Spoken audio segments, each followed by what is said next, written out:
Le langage nous éloigne-t-il de la violence? Prenez une copie, vous avez 3 heures pour répondre à la question. Mais non, vous le savez bien, ça ne se passe pas comme ça sur Entre vous et moi. Avec notre nouvel invité, oui, nous allons parler philosophie, mais pas n'importe comment. Charles Robin est devenu philosophe pour une seule et bonne raison. M'adresser au plus grand nombre, m'adresser aux gens normaux, Oh oui. c'est-à-dire des gens qui n'ont pas fait d'études de philosophie, qui n'ont même pas forcément un grand bagage en philosophie. Sur sa chaîne YouTube, Le Précepteur, qui fédère plus d'1 million d'abonnés, et dans son nouveau livre, La philosophie c'est pour vous aussi, Charles ose dire tout haut ce que nombre d'entre nous pensons en toute évidence. J'ai passé chaque année de mes études de philosophie à me demander ce que je foutais là. J'avais l'impression qu'il y avait une espèce de pédantisme inhérent à la philosophie qui ne me convenait pas du tout. Alors ensemble, sur Entre vous et moi, vous allez voir que la philosophie est partout, dans nos vies, au coin d'une rue et même dans nos séries préférées. Non, la philo n'est pas réservée à une élite. Oui, nous sommes tous un peu philosophes dans l'âme. La philosophie est souvent là après coup pour expliquer et nous faire comprendre ce qu'on a fait, pourquoi on l'a fait et pourquoi on l'a mal fait. Pourquoi c'était une erreur. Bonjour à toutes et à tous et bienvenue sur Entre vous et moi. On est ravis de vous savoir tous les jours un peu plus nombreux. Continuez de vous abonner, continuez de nous suivre à la fois en podcast et en vidéo. Vous avez toutes vos plateformes préférées disponibles pour écouter ces voix extraordinaires. Et vous le savez, depuis le début de cette nouvelle année en septembre, eh bien, on invite des experts dans le fauteuil d'Entre vous et moi pour discuter ensemble de thématiques sociétales, philosophiques, économiques, mais très simples parce que ces experts ont vécu généralement ces thématiques dans leur chair.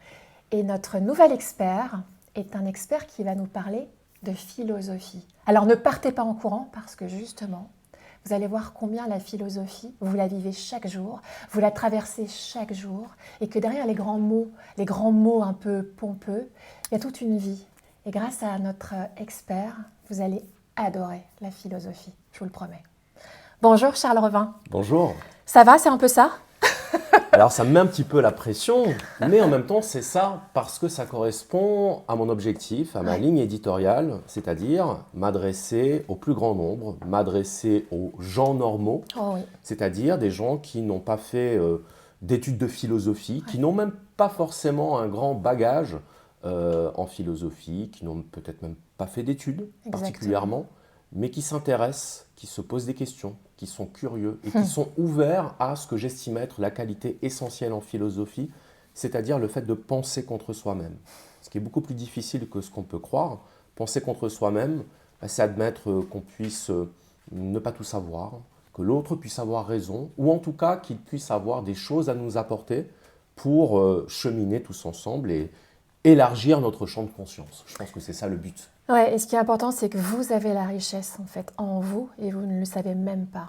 Et Charles est là aussi pour vous redonner cette confiance-là. Et vous allez voir d'où il vient et vous allez mieux comprendre justement en quoi chacun peut cheminer dans la vie et croire en soi et parler philosophie. Vous, moi, nous. Alors Charles, évidemment, on va parler de votre actualité avec ce livre que vous venez de sortir et qui porte un nom éponyme, La philosophie c'est pour vous, vous aussi. Eh bien voilà, c'est ce qu'on vient de le dire aux éditions Larousse. On va en discuter évidemment. Vous êtes également, attends, on se dit tu? Allez, on peut se dire tu, bien Ok, sûr. c'est bien. Oui. C'est pas très philosophique, mais c'est bien aussi. Si, la philosophie pour moi repose sur l'égalité. Voilà, donc tu, ce sera vachement mieux. Monsieur le précepteur. Ouais. À chaque fois, je fais gaffe parce que j'ai envie de dire percepteur. J'imagine. Ça m'arrive souvent. Des fois, on me croise dans la rue et on me dit « Vous êtes le percepteur ?» Et donc, je prends un malin plaisir à dire « Non, non, non. Par contre, je suis le précepteur. » Effectivement, le percepteur, c'est celui qui perçoit l'impôt. Le précepteur, c'est celui qui essaye de transmettre des préceptes. Ouais. Mais l'histoire derrière le nom de cette chaîne, elle mérite d'être racontée rapidement. Oui, parce que c'est le nom de ta chaîne de podcast. Exactement. Précepteur, voilà. Avec plus d'1 million d'abonnés, c'est peut-être vous d'ailleurs. C'est ça. Donc de ma chaîne YouTube et de mon podcast, Le Précepteur, parce qu'au départ, c'était une chaîne de pédagogie. J'étais professeur particulier pendant 10 ans. Dans le cadre de ce métier, j'ai passé une formation qui s'appelait formation précepteur, où on apprend un peu, parce que professeur particulier, il n'y a pas besoin d'avoir de diplôme, hein, ce n'est pas reconnu par l'État. Mais sauf que c'est un vrai métier, et c'est un métier qui implique des connaissances en psychologie, en relationnel, en didactique.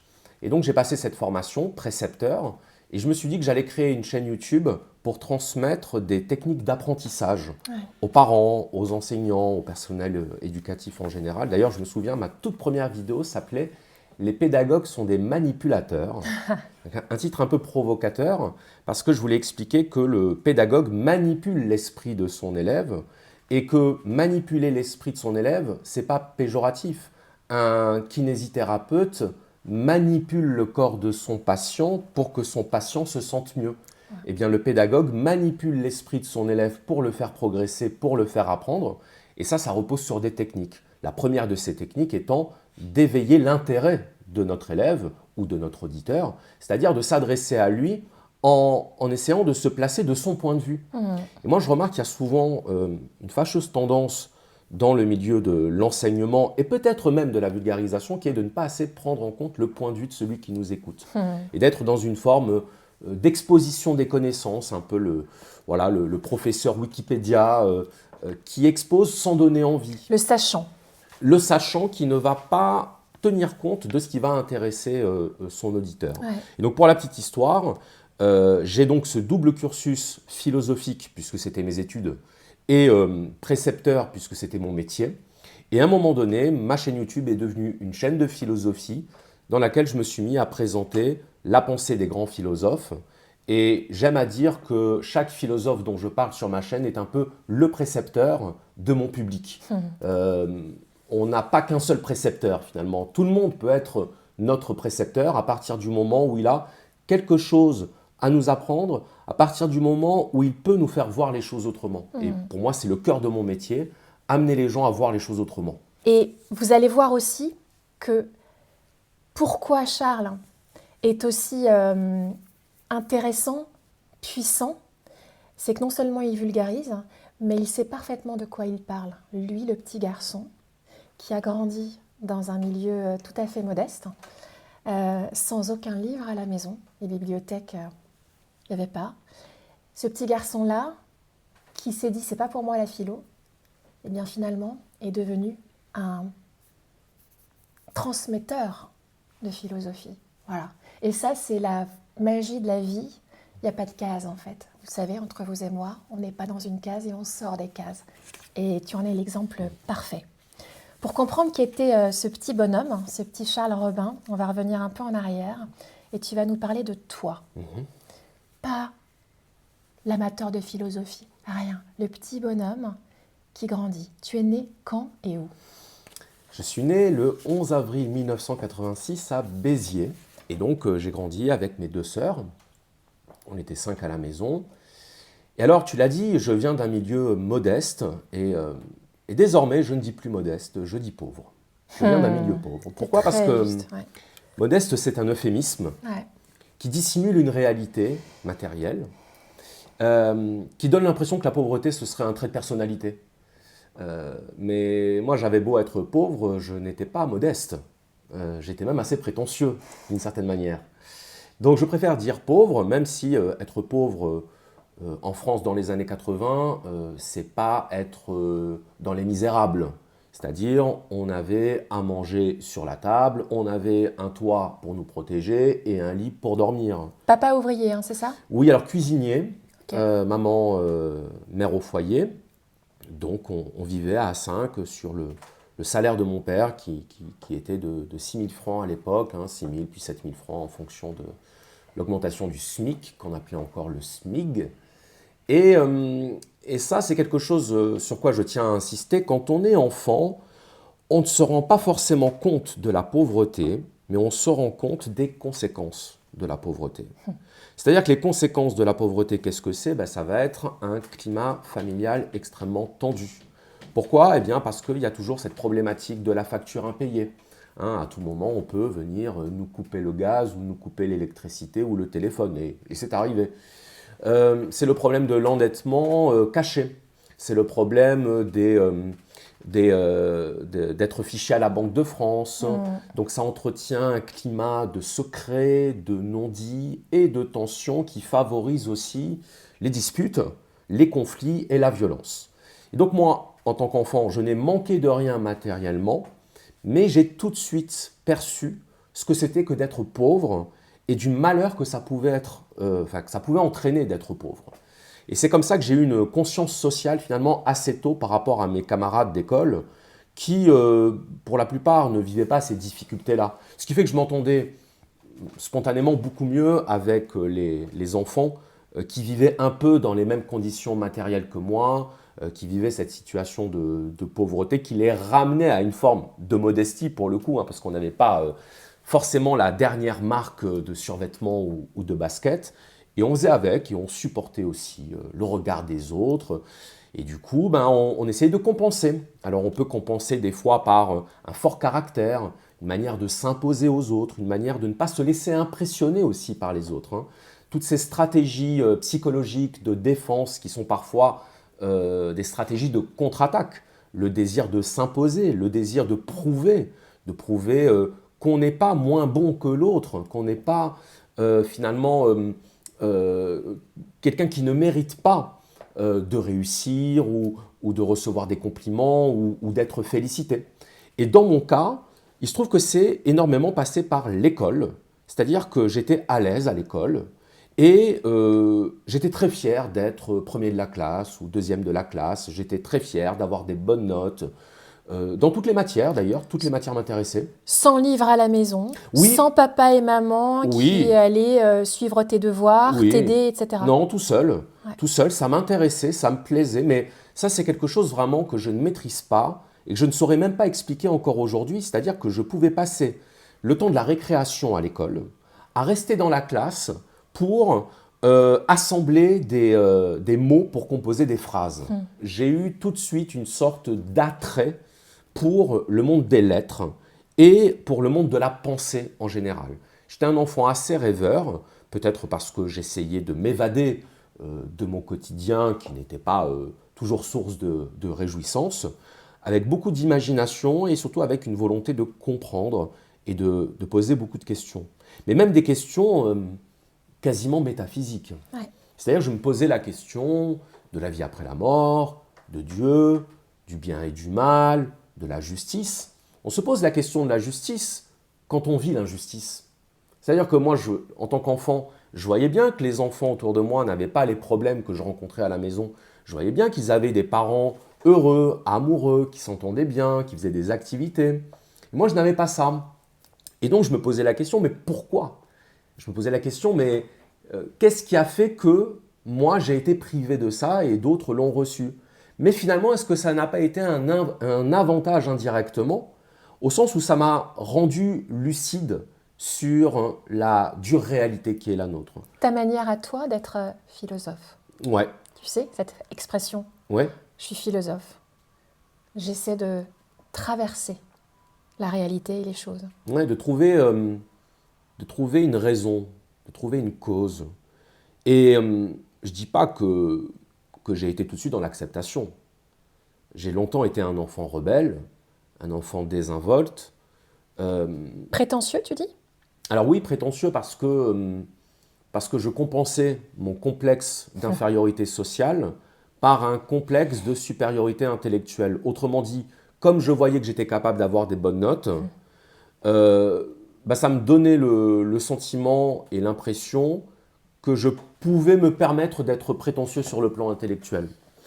Et donc, la philosophie m'a appris à retrouver de l'humilité, mais c'est surtout la vie qui m'a appris à retrouver de l'humilité, parce que quand on est prétentieux, généralement, on se heurte au mur de la réalité qui nous fait très vite comprendre qu'on ne sait pas tout, qu'on ne comprend pas tout, et qu'il y a des points de vue qui ne sont pas les nôtres, et qu'à un moment donné, il va falloir les intégrer et les incorporer. Et sur ton chemin, il y a une rencontre qui a tout changé, je crois.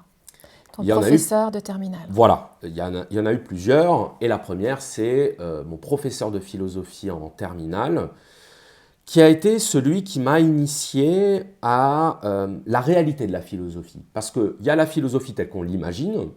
Alors on imagine quoi? On imagine qu'on va débattre, qu'on va donner son avis, qu'on va réfléchir comme ça à de grandes questions, mais sans vraiment faire d'efforts, sans faire d'efforts de lecture, sans faire d'efforts d'apprentissage, du vocabulaire, des choses comme ça. Et ce professeur m'a fait prendre conscience qu'en fait non. Philosophe, ça ne s'improvise pas non plus complètement. C'est un boulot. C'est un travail qui repose sur un apprentissage, et notamment l'apprentissage des termes techniques. Métaphysique. Oui, phénoménologie, transcendantalisme. Alors moi, je vais te dire clairement les choses. J'ai passé chaque année de mes études de philosophie à me demander ce que je foutais là. J'ai passé chaque année à me dire, c'est la dernière. Pourquoi? Parce que je me disais, mais à quoi ça sert d'apprendre des mots compliqués comme ça, alors qu'on pourrait discuter de manière beaucoup plus simple? J'avais l'impression qu'il y avait une espèce de pédantisme inhérent à la philosophie qui ne me convenait pas du tout. Et finalement, j'ai fini par comprendre.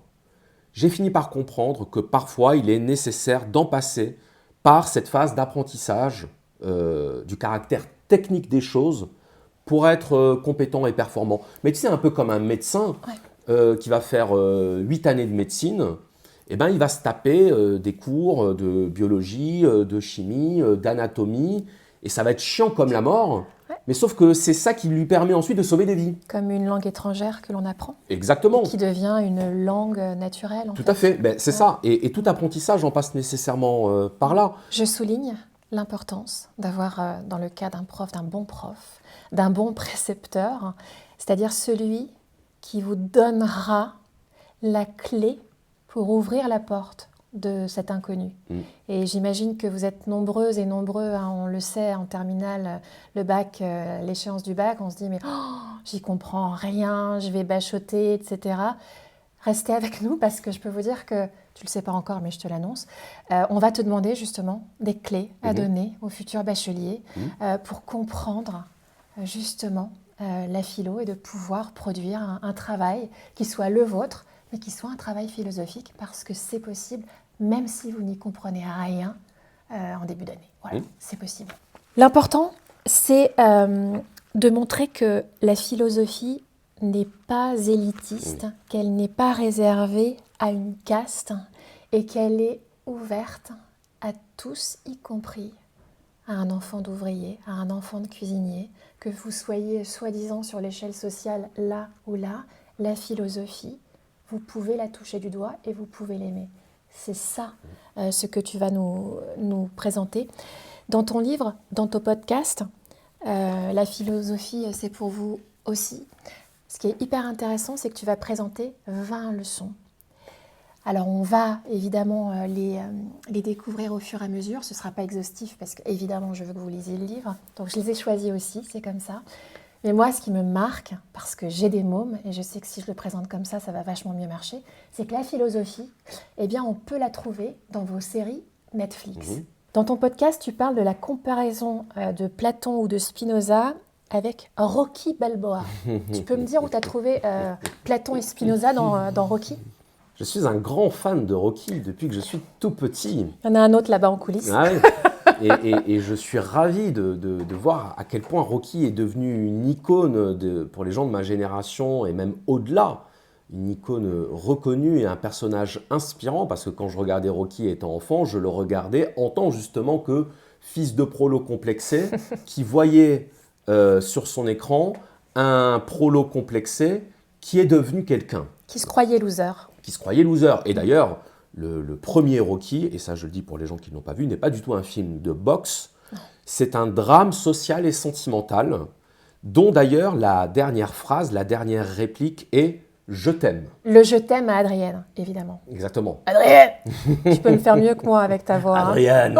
C'est ça, parce que vous avez remarqué qu'il avait une voix incroyable. Bon, bref. Et oui, ce « Je t'aime », en fait, c'est celui d'Adrian à Rocky, justement, c'est-à-dire c'est le « Je t'aime » qu'il a espéré et courtisé tout au long du film. Mais toujours est-il que Rocky, c'est un personnage qui est traversé par des influences philosophiques inconscientes. Ah ouais. C'est-à-dire que Rocky, ce n'est pas quelqu'un qui a fait de la philosophie, mais c'est quelqu'un qui, malgré lui, incarne un esprit philosophique. La première chose, c'est que Rocky, c'est un idéaliste.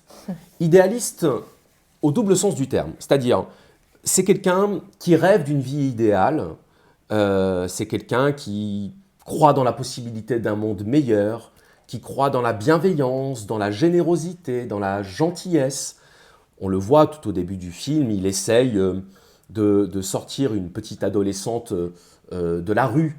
Elle fréquente des loupards et il essaye de lui montrer qu'elle vaut mieux que ça et qu'il faut qu'elle fasse attention de ne pas avoir une sale réputation parce que ça va l'entraver dans sa vie future. Et puis elle l'envoie bouler, hein, comme on enverrait bouler le père la morale là, qui vient nous expliquer la vie. Mais il est toujours dans cette démarche d'essayer de voir ce qu'il y a de meilleur en chacun de nous. Et ce n'est pas du tout quelqu'un qui est animé par le ressentiment, Rocky. Mais c'est un idéaliste aussi, au sens platonicien. Et c'est là que Platon arrive. Exactement, parce que Platon disait que le monde dans lequel on vit, qu'il appelle le monde sensible, n'est pas le vrai monde. En fait, c'est une copie, c'est une imitation imparfaite d'un monde idéal, d'où idéalisme, c'est-à-dire le monde des idées, le monde des archétypes, dans lequel tout ce qui existe dans notre monde existe sous une forme parfaite et éternelle. Et il y a une phrase chez Platon que Rocky reprend parfaitement à son compte, qui est de dire « Nul ne fait le mal volontairement ». En fait, pour Platon, comme pour Rocky, le mal est une erreur. C'est une erreur d'interprétation. Le mal, c'est le fruit de l'ignorance. Et dans Rocky V, lorsqu'il se fait trahir par son jeune poulain, Tommy Gunn, à qui vraiment il a tout donné pour le faire réussir, quand il se fait trahir, il n'arrive pas à comprendre, il n'arrive pas à concevoir que Tommy ait pu le trahir volontairement. Ouais. Parce que pour lui, ce n'est pas possible de faire le mal. C'est au-delà de ses capacités d'acceptation. Et c'est Adriane, sa femme, beaucoup plus pragmatique, qui le fera descendre de son rêve platonicien en lui disant que Tommy n'est pas lui parce qu'il n'a pas son cœur.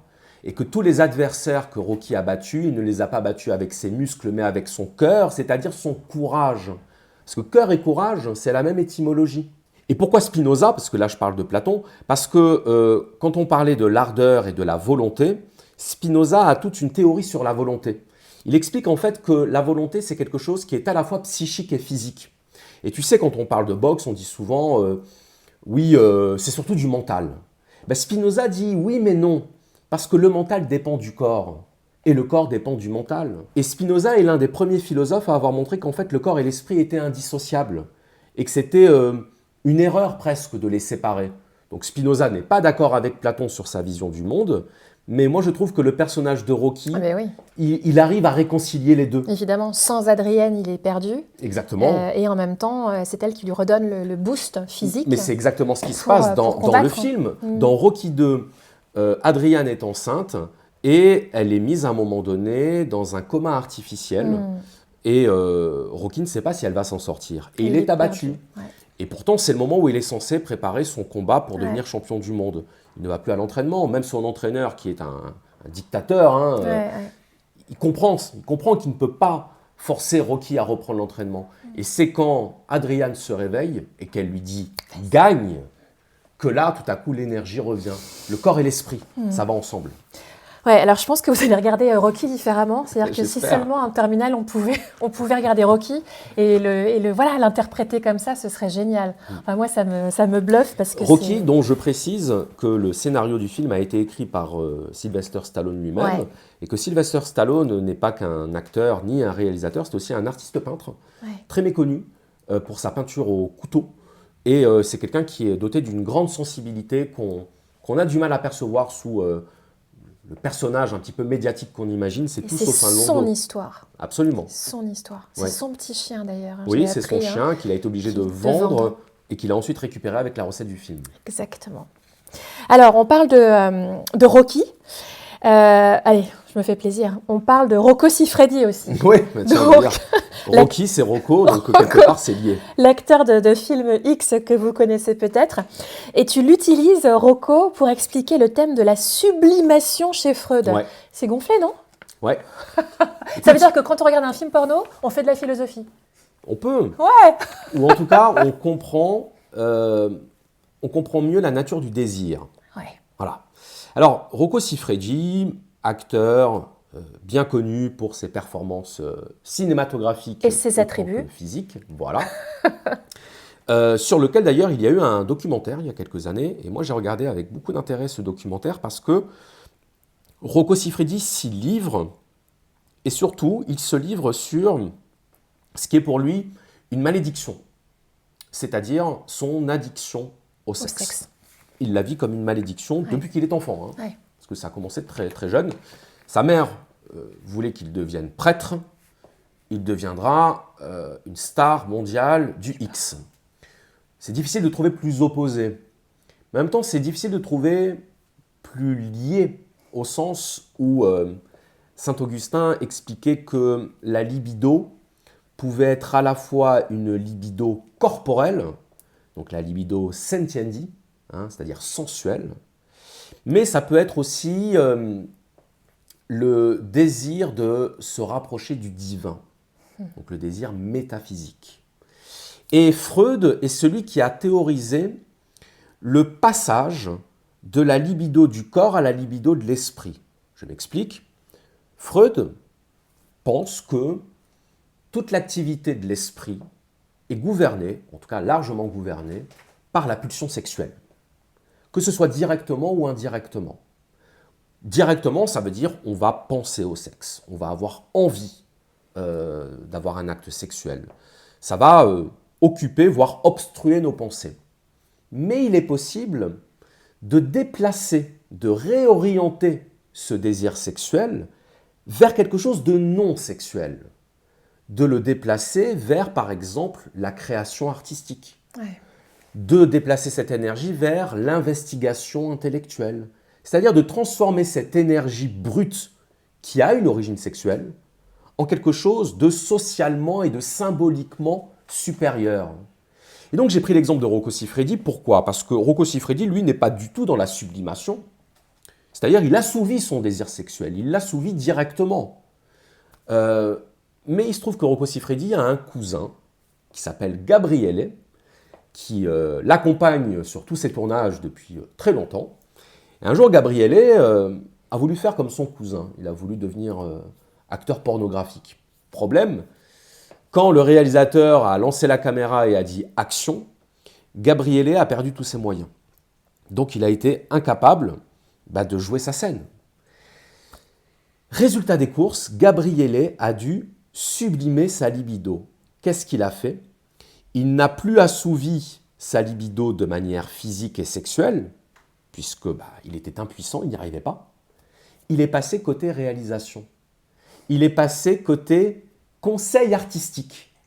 Et dans le documentaire qui est consacré à Rocco Siffredi, on les voit tous les deux se chamailler sur la réalisation, sur la scénarisation, sur l'accessoirisation des films, parce que Gabriele déborde d'idées pour mettre de l'esthétique et de la signification dans les films de Rocco.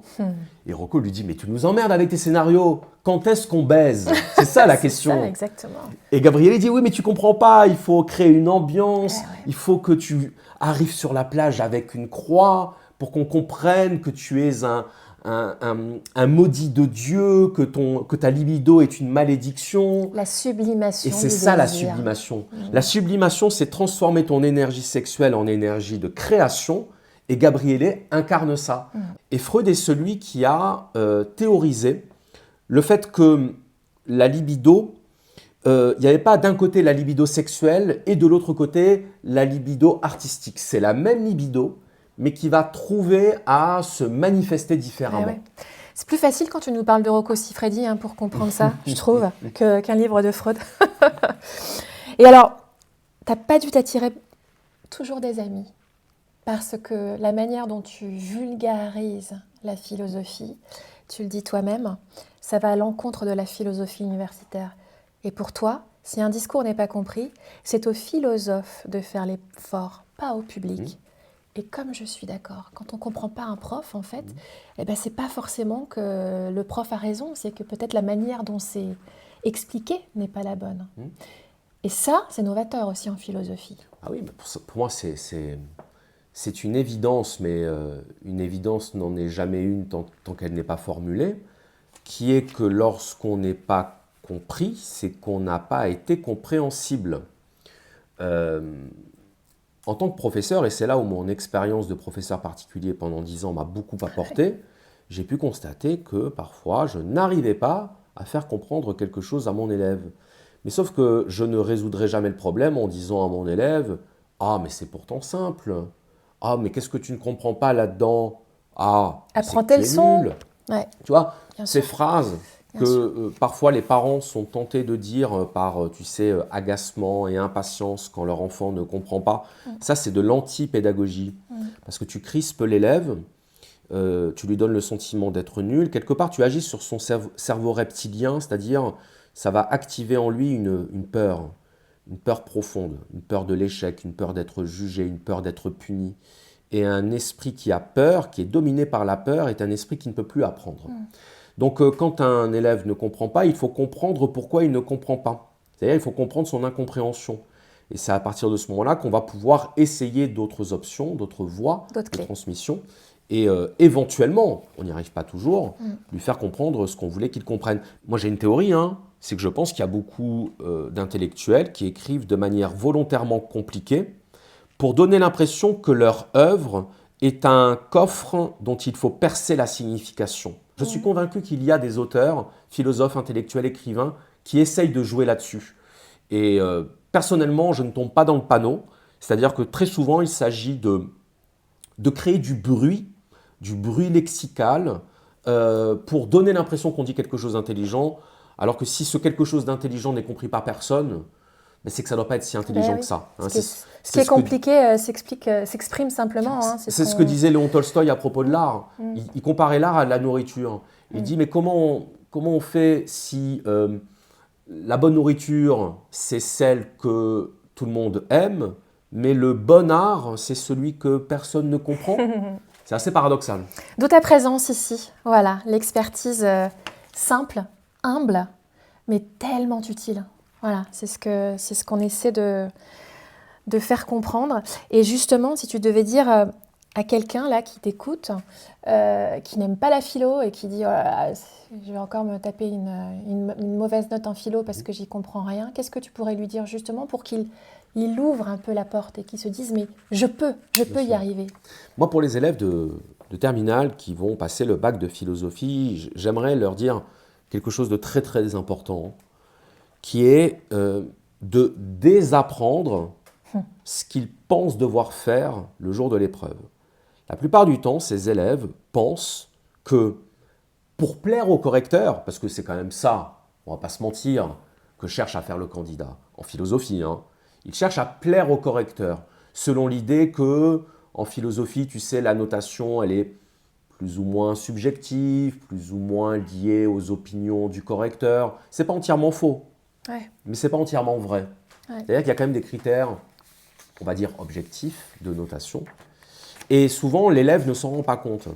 Il faut que l'élève admette et intègre que ce qui va être noté, ce n'est pas sa capacité à recracher des citations, même si évidemment... ça fait bien. Ça fait bien. Mais oui, on ne va pas se mentir, ça fait bien. Bien sûr. Mais ce qui va être noté en priorité, c'est la capacité à construire une réflexion. Et dans réflexion, il y a réflexif, ça veut dire retour sur soi. Qu'est-ce que j'entends par là? Tu sais le fameux plan de dissertation, thèse, antithèse, synthèse. On ne prend pas le temps d'expliquer aux élèves ce que ça veut dire. On a l'impression que ça veut dire « Ah ben je vais défendre une idée, puis après je vais défendre l'idée contraire, mais et puis à la fin je fais un mélange, quoi. Oui, mais un peu des deux. » Non, c'est pas ça. C'est de dire que quand on réfléchit à un problème, généralement, il y a toujours plusieurs étapes dans notre réflexion. Il y a la première étape qui est le sentiment spontané, ce qu'on appelle en philosophie la doxa. La doxa, c'est quoi? C'est l'opinion commune sur un sujet. L'opinion commune sur un sujet, c'est de dire, par exemple, le langage nous éloigne-t-il de la violence? Ben oui, le langage nous éloigne de la violence parce que je peux me faire comprendre par des mots au lieu de me faire comprendre par des coups.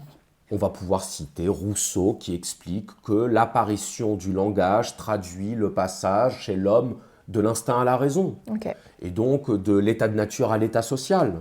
Que le langage en tant qu'outil de communication, est en même temps un outil de communion, c'est-à-dire de mise en commun. Quand tu communiques, tu mets en commun. Tu peux donner des instructions, tu peux formuler des demandes, formuler des besoins. Voilà. Pour ceux qui connaissent par exemple, on peut sortir des références philosophiques, on peut aller dans les références un peu plus mythologiques. La tour de Babel, qu'est-ce que c'est? Ce sont les êtres humains qui construisent une tour pour s'élever au niveau des dieux. Et les dieux, se disant « qu'est-ce que c'est que cet affront ?» décident de détruire la tour de Babel et d'éparpiller les langues. C'est intéressant, pourquoi éparpiller les langues? Pour empêcher les hommes de coopérer. Parce que quand ils coopèrent, quand ils s'associent, ils deviennent plus forts. Comme on dit, les hommes qui s'associent n'additionnent pas leurs forces, ils les multiplient. Voilà. Et donc tout ça, c'est rendu possible par le langage. Donc ça, c'est ce qu'on pourrait développer dans la thèse, c'est-à-dire dans la première partie. Et ensuite, on va arriver à la deuxième étape, que j'aime beaucoup, qui est l'étape du « oui mais ». Oui mais. Et dans le « oui mais », on peut envisager deux pistes. Oui mais, parfois les mots font plus mal que les coups. Si je dis à mon enfant « tu es nul, tu ne vaux rien, tu ne feras jamais rien de ta vie, je ne t'aime pas », ben, tu risques de le blesser, de le détruire, peut-être davantage que si tu lui avais fait subir une violence physique. Et puis on peut aller encore plus loin en disant que est-ce que ce ne serait pas le langage lui-même qui constituerait une forme de violence? Et alors là, on s'achemine vers une troisième partie plus technique, on ne va pas se mentir. D'ailleurs, je le dis aux élèves, si vous ne trouvez pas quoi dire dans la troisième partie, arrêtez-vous à deux parties. N'essayez pas de broder, d'enjoliver du creux et du vide dans votre troisième partie, ça ne marchera pas. Dites-vous toujours que il faut que ce que vous allez écrire soit compréhensible par le correcteur. Et si vous ne comprenez pas ce que vous écrivez, il n'y a aucune chance qu'il vous comprenne. Mais dans une troisième partie, on peut envisager le fait que le langage est en soi une forme de violence. Pourquoi? Parce que quand on nomme les choses, on les fige. Quand on nomme les choses, on les catégorise. Sartre dirait on les essentialise. Tu sais, quand tu dis par exemple à quelqu'un « Oh, toi, je te connais, tu es comme ça. Oh, toi, je te connais, tu t'en sors toujours. » Ou toi, je te connais, tu prends tout au pied de la lettre. On ne se rend pas compte de la violence de ce qu'on est en train de faire à ce moment-là. Parce qu'on est en train d'enfermer la personne dans une case, dans un rôle, dans une essence dont on lui dit « tu t'y réduis ». Donc quelque part, on le déshumanise. Et ce que nous dit Bergson, parce que c'est ce philosophe qui a surtout parlé de la question du langage, c'est que le langage est en soi une dénaturation du réel. Parce que le propre du réel, c'est d'être en mouvement permanent, c'est d'être fluide, mouvant, imprévisible. Évolutif. D'ailleurs, il a écrit un livre qui s'appelle « La pensée et le mouvant ». Et il dit que la pensée, c'est ce qui fige le mouvant. Et donc, le langage est une manière aussi parfois de dénaturer la nature, j'emploie la redondance à dessein, c'est-à-dire de trahir la nature et de nous empêcher de la comprendre et de la vivre. Et on fait la même chose avec les émotions et les sentiments. Moi, quand je parle de ma colère, je n'ai aucun moyen de vérifier que ce que j'éprouve quand je dis colère corresponde à ce que tu éprouves quand toi, tu es en colère. Et c'est pareil pour l'amour, et c'est pareil pour l'amitié, et c'est pareil pour la promesse. Et c'est ce qui crée le malentendu. Quand on emploie un mot qui n'est pas compris par l'autre de la même façon, mal entendre, c'est mal comprendre. On parle de l'entendement. Le malentendu, c'est ça. Le malentendu, c'est lorsque le langage échoue à dire la réalité. Bon, là en tout cas, si vous tirez ce sujet-là, vous avez déjà votre disserte. Donc merci Charles. Espérons que ça tombe sur ce sujet alors. Et petite question qu'on nous pose souvent, en tous les cas moi, mes enfants qui sont passés par là me l'ont posé, c'est est-ce qu'ils peuvent se permettre, les bacheliers, de distiller des exemples qui ne soient pas des exemples philosophiques? Est-ce qu'on peut citer un Rocky Balboa ou est-ce qu'on va être mal reçu par son correcteur? Alors là, je vais répondre de manière parfaitement transparente. Si vous citez des œuvres non philosophiques, il ne faut pas que ces œuvres soient issues de la culture populaire. Je le regrette, parce que je suis le premier à montrer qu'on peut puiser dans la culture populaire des éléments de réflexion philosophique. Mais sauf que vous avez face à vous un correcteur qui est là pour non pas noter seulement la qualité d'un raisonnement ou la qualité d'une référence, mais votre capacité à restituer tout ce que vous avez appris tout au long de votre scolarité. Ouais. N'oublions pas que la philosophie, c'est une année dans le cursus scolaire. Ouais.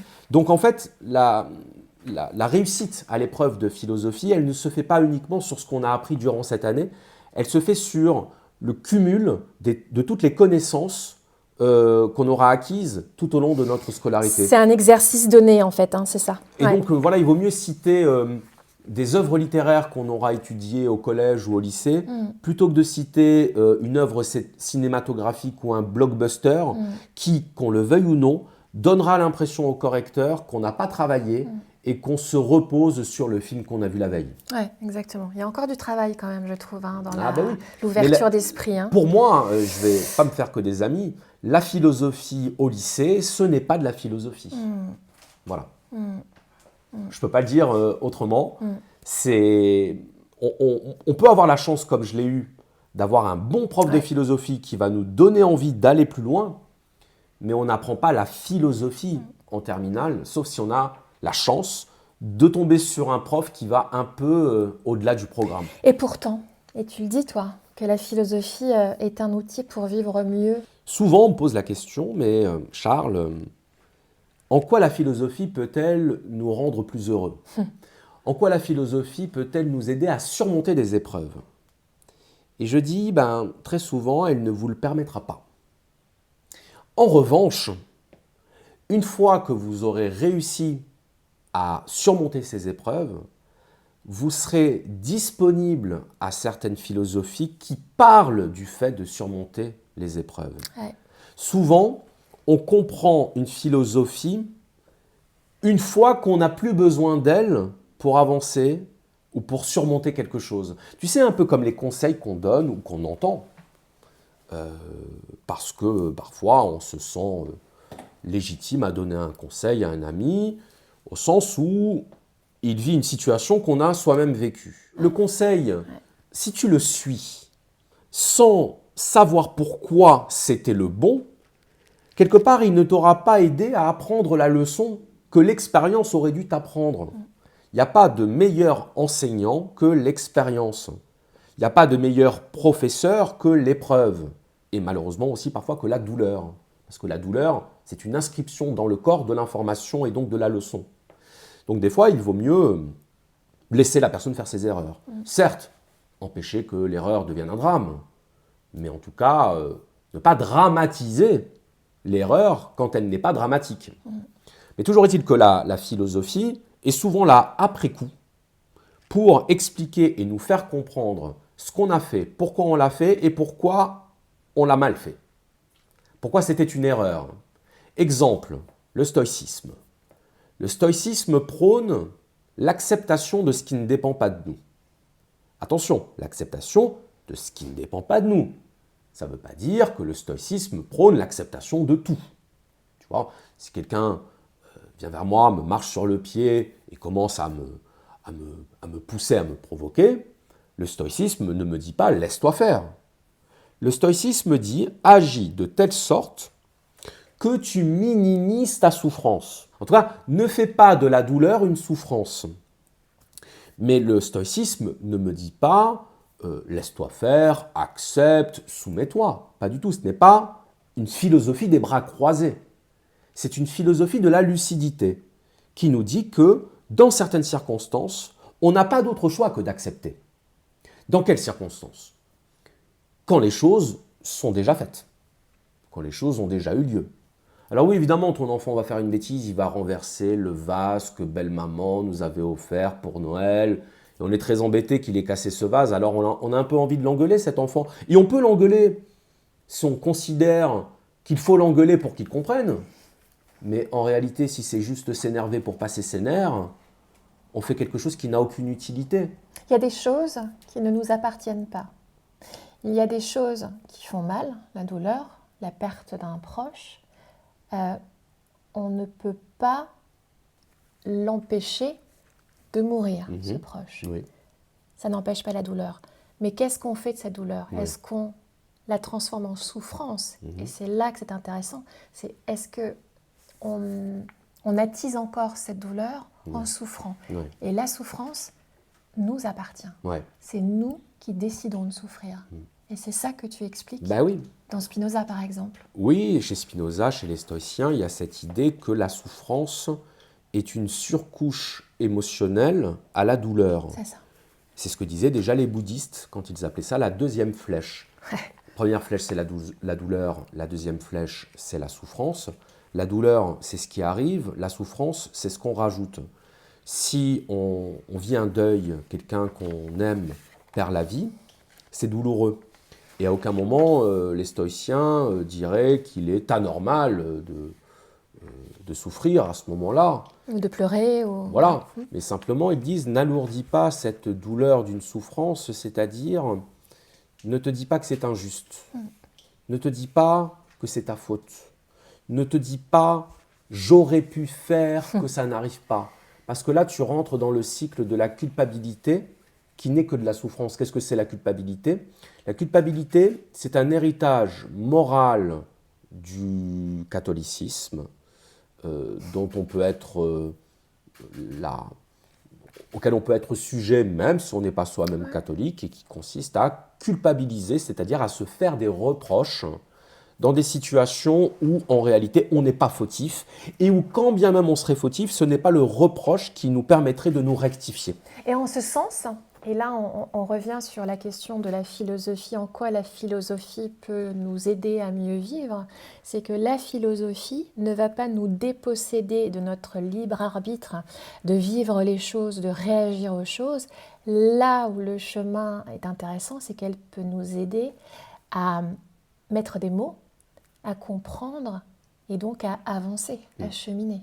Et en ça, c'est fantastique. C'est mieux qu'un coach, c'est mieux qu'un psy aussi. En tout cas, c'est aussi une béquille intéressante. Oui, ce qu'il y a de bien dans la philosophie, c'est que chaque philosophe est un précepteur, chaque philosophe est un coach, chaque philosophe est un ami, un confident.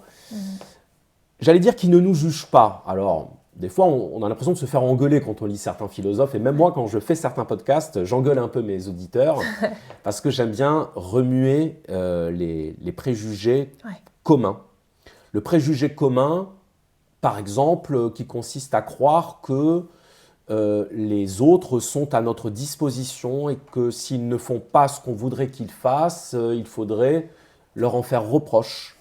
Ou l'idée que si le monde ne se déroule pas, les événements ne se déroulent pas selon notre scénario idéal, il faut en vouloir au monde. Et moi, j'arrive pour engueuler mon auditeur, je dis, mais à quel moment vous avez cru que le monde tournait autour de vous ? Et c'est souvent ça, en fait. Et donc, quand on le lit de manière beaucoup plus apaisée chez un auteur comme Marc Aurèle, ou comme Épictète, ou comme Sénèque, ben effectivement, on est un peu obligé d'admettre qu'il a raison. Quand Sénèque explique qu'on se met en colère pour tout et rien, et qu'on est un peu ridicule à se mettre en colère pour tout et rien, parce que qu'est-ce qu'on fait quand on se met en colère ? On dépense de l'énergie, on gaspille de l'énergie, dans le seul but de se faire du mal. C'est ça le résultat. Bien sûr. Hein ? Il est rare que la colère débouche sur une réconciliation. Non, il faut, à la limite, expurger la colère pour ensuite retourner au calme et envisager la réconciliation. Mais ce n'est pas la colère qui amène la réconciliation, de la même façon que ce n'est pas la culpabilité qui amène l'apprentissage. Alors, je vais te proposer un petit questionnaire, alors pas la Prévert, mais presque. Est-ce que d'une manière succincte, et pour celles et ceux qui pourraient nous entendre, tu peux, pour chacun des philosophes que je vais te citer là, est-ce que tu peux nous apporter, j'allais dire un mot, une couleur, sur la compréhension du monde par les lunettes de tel ou tel philosophe, et peut-être les assortir d'un film qui pourrait illustrer leurs propos. Ok ? Allez, du tac au tac, rapide. Si je te dis Socrate. Socrate, tout ce que je sais, c'est que je ne sais rien.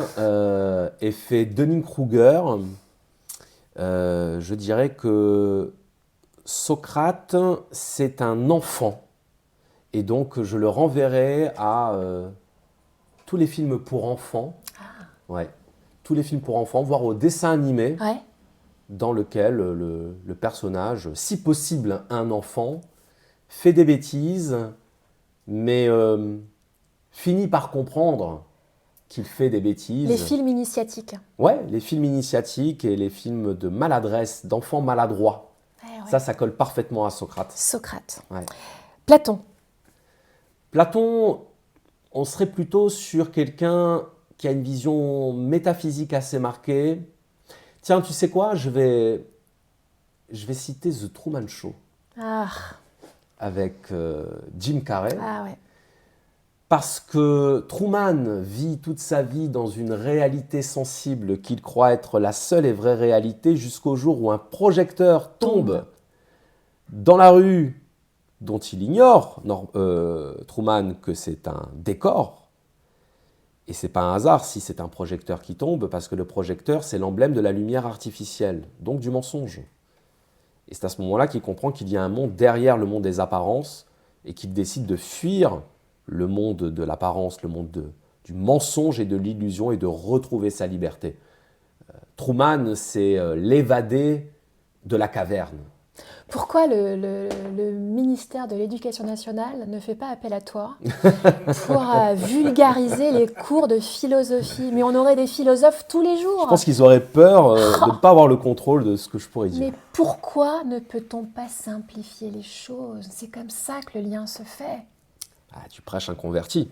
Putain. Bon, Descartes. Descartes, c'est la méthode. Descartes, c'est le doute. Et c'est ce que j'appelle l'obsession de la vérité.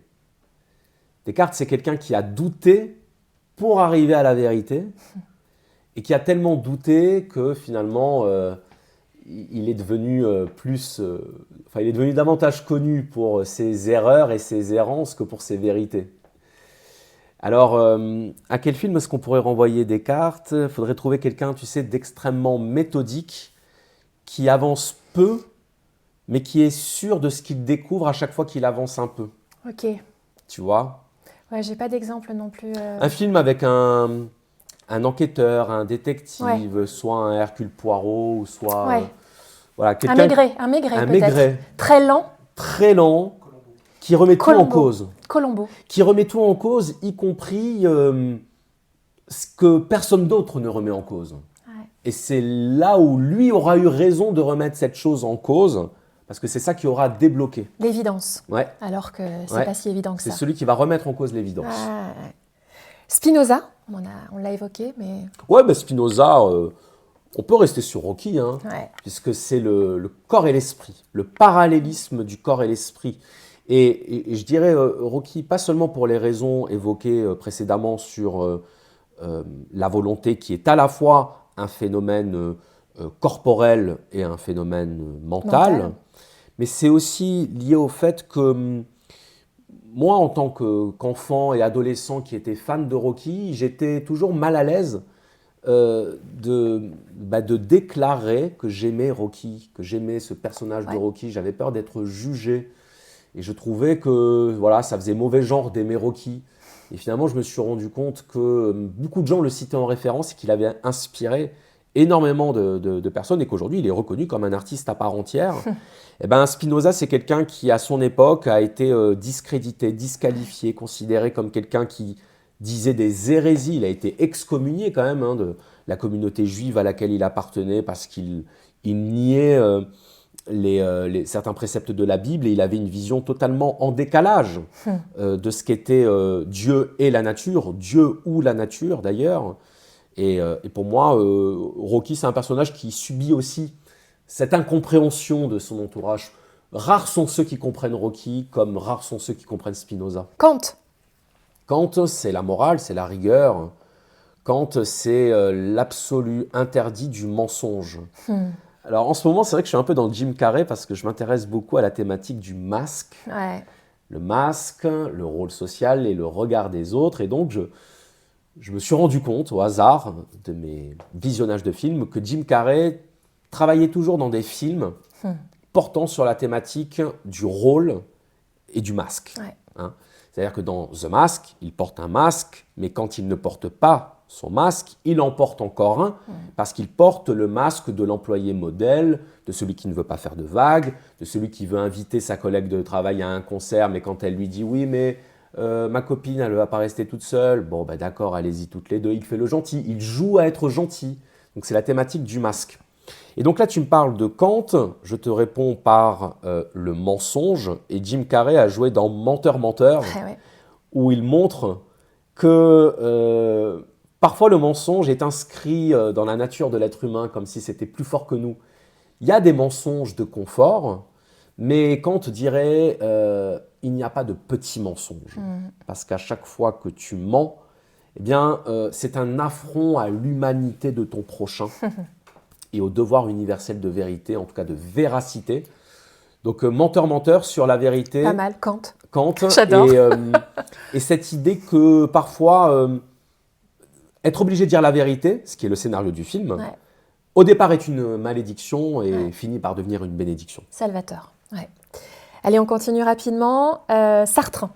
Alors Sartre, c'est la liberté et c'est l'émancipation à l'égard justement de tous les rôles, de toutes les fonctions, de toutes les attentes. Donc il faudrait trouver un film où On le sort, personnage ouais.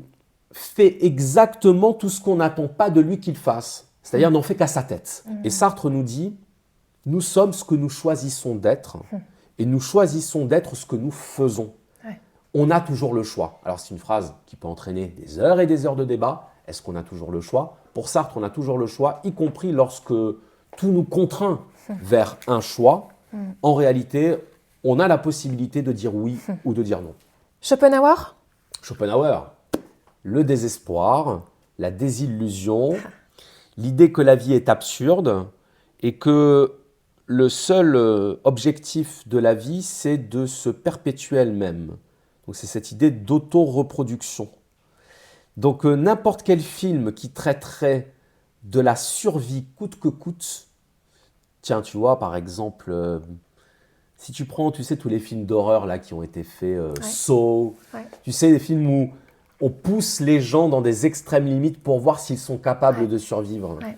Il y a eu un film d'ailleurs, qui n'est pas un film d'horreur, mais là-dessus aussi, savoir jusqu'où on peut aller pour survivre.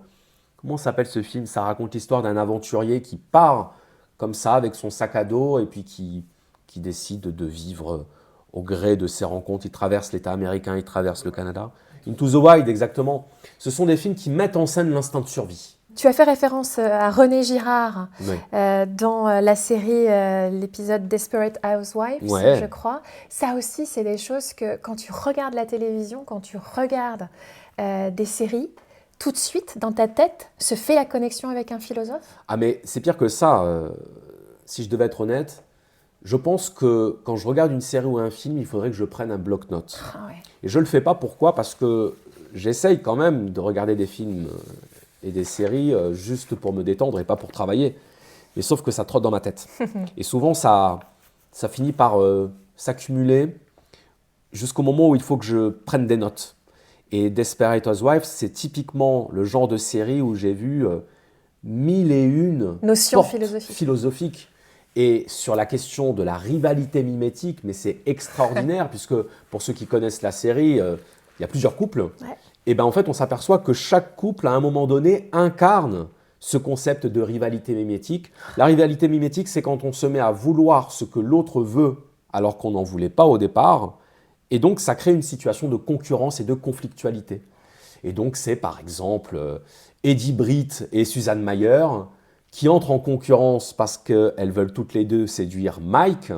Et Mike en devient d'autant plus désirable à leurs yeux qu'elles sont en concurrence. Finalement, Mike n'est plus que le médiateur de leur rivalité. C'est presque une guerre. Et ça, c'est René Girard. Et ça, c'est René Girard. Qui René développe Girard qui, d'ailleurs, nous explique que c'est dans les œuvres littéraires et dans les romans qu'on trouve le mieux exprimé ce caractère mimétique du désir et de la rivalité. Donc, qu'est-ce que j'ai fait? J'ai finalement actualisé, modernisé la méthodologie de René Girard. Bref, j'ai voulu montrer que à l'époque contemporaine et dans les séries, on trouvait encore des exemples et des illustrations Eh oui.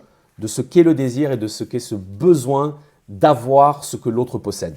Moi, je ne peux pas ne pas te poser la question de Forrest Gump parce que Ouais. je suis fan. En un mot, Forrest Gump, tu vois qui? Forrest Forrest Gump, Gump. je l'identifie, en tout cas je le rapproche dans mon livre, et c'est très étonnant. je le rapproche de Diogène de Sinope, le cynique. Tu sais, celui qui vivait dans une jarre, dont on dit qu'on pouvait le surprendre en train de se masturber sur la place publique, et qui un jour aurait dit à Alexandre le Grand, venu lui rendre visite, et lui demandant « Que puis-je faire pour toi ?»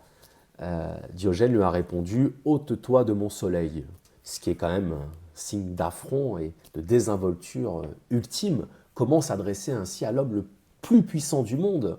Eh bien, on peut s'adresser ainsi à l'homme le plus puissant du monde quand on considère que tous les êtres humains sont égaux, que personne ne vaut plus qu'un autre, que ce ne sont pas les titres, les honneurs, le pouvoir qui font la valeur de la personne. Quand on est quelqu'un qui vit dans la simplicité, dans l'essentialité des choses, et qu'on n'est pas animé non plus par une agressivité, mais plutôt par une naïveté. Eh bien, si tu regardes bien tout ce que je viens de te décrire là, c'est Forrest. Ça correspond parfaitement à Forrest Gump. Forrest est un homme très simple, qui dit ce qu'il pense et qui pense ce qu'il dit. Et c'est quelqu'un qui, lorsqu'il se retrouve confronté au président de la République, au président des États-Unis à 2 reprises, la seule chose qu'il trouve à lui dire au moment de le saluer, c'est « il faut que je pisse ». Ce qui est un signe de désinvolture ultime, ou de baisser son pantalon et de montrer ses fesses pour montrer où il a été blessé. Montrer ses fesses a toujours été considéré comme un geste d'insurrection et d'insoumission au pouvoir et aux autorités. Donc, je ne dis pas que Forrest Gump est un cynique, je dis qu'il a en lui la simplicité et la naïveté du cynique. Mais quel beau message. Ah oui, parce que Forrest Gump, c'est un personnage attendrissant, dont il faudrait être particulièrement pointilleux pour lui faire des reproches. Quelle serait ta citation philosophique préférée, en tous les cas celle qui t'accompagne? Celle qui m'accompagne, j'en ai 2. On va dire que sur le plan pratique, c'est la citation de Marc Aurèle qui dit « Rien de ce qui est possible à l'homme ne saurait être au-dessus de tes forces. » Autrement dit, si un tel a pu le faire, je peux le faire. En tout cas, il n'y a pas de raison que je ne puisse pas le faire. Donc ça, ce serait une situation pratique, une situation plus théorique au sens de liée à mon intériorité. C'est la citation de Spinoza. « Ne pas railler, ne pas mépriser, ne pas maudire, mais comprendre. » Essayer de comprendre, parce que tout a une cause, tout a une raison, même quand je ne comprends pas. Le problème ne vient pas de ce que je ne comprends pas, mais du fait que je ne comprends pas. C'est à moi de comprendre. La réalité n'a jamais tort. C'est moi qui ai tort de considérer qu'elle a tort. Quelle humilité. En tout cas, c'est un travail de tous les jours de considérer qu'il y a toujours une raison, et il y a toujours une raison n'a pas forcément une signification mystique. Elle peut en avoir une, mais c'est de se dire plus je comprendrai, mieux je me porterai. Un mot, ton mot préféré? J'aime bien le mot ascension. À une lettre près, le ascension nous dit de faire attention. Celui que tu détestes? Devrait. C'est du conditionnel. Et je dis souvent, les paroles au conditionnel sont des paroles condamnées à mourir. Le conditionnel est souvent une manière de se lamenter de ce qui n'a pas été. Donc c'est improductif et en même temps, c'est culpabilisateur. Oh oui. Justement, à tous ceux-là qui sont en train de penser à leur bac de fin d'année, qui sont en train de se culpabiliser aussi parce qu'ils n'ont pas assez bossé ou que la veille, ils vont se dire « Mon Dieu, j'ai rien fait ». Tu pourrais leur dire quoi? Ne dites que ce que vous pensez. Ne dites que ce que vous croyez vrai. Ne dites pas ce que vous pensez que l'autre croit vrai. N'écrivez pas ce que vous pensez que l'autre voudrait lire. N'essayez pas de penser à la place des autres, comme dirait Paul Václavic, le psychologue autrichien, parce que c'est le meilleur moyen d'être malheureux. Que chaque mot qui soit rédigé sous votre plume soit le reflet de ce que vous pensez à ce moment-là, même si ça vous paraît stupide. Moi, je rajouterais, lisez ce livre. Ça vous donnera plein de pistes et peut-être des citations intéressantes à distiller. En tous les cas, j'ai une petite demande à te faire. Ça, c'est un tome 1. J'imagine qu'il y a un tome 2, parce que c'est pas possible de choisir que 20 auteurs, il y en a plein d'autres. Je suis d'accord. Alors ma question, c'est tu reviens pour le tome 2 ? Je reviens pour le tome 2 et je reviens peut-être même avant le tome 2 si tu le souhaites. Avec plaisir. Écoute, merci. Merci beaucoup à toi. Merci pour ton humilité, pour ta simplicité et pour ton esprit si pertinent. Merci beaucoup. Un grand merci. Voilà, ils vont avoir 20 sur 20 là. Coupé. C'est ça.